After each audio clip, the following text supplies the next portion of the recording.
வணக்கம் நண்பர்களே, உங்களிடம் பேசுவது விமலா.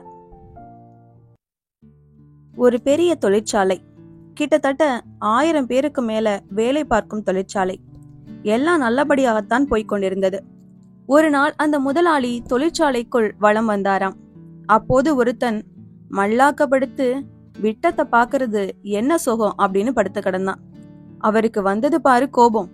இருந்தாலும் அடக்கிட்டு அவனை எழுப்பினார். தம்பி, நீ மாதம் எவ்வளவு சம்பளம் வாங்குற அப்படின்னு கேட்டாரு.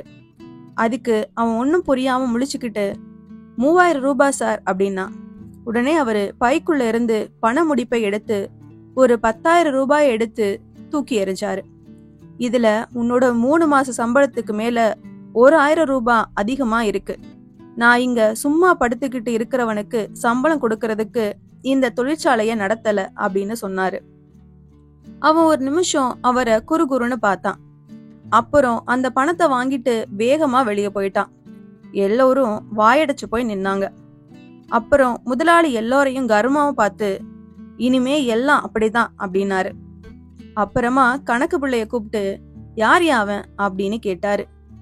அதுக்கு அந்த கணக்கு பிள்ளை சொன்னா, டீ கொண்டு வந்த பையன் முதலாளி.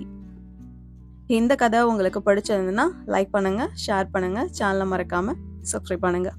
அடுத்த கதையில சந்திக்கலாம்.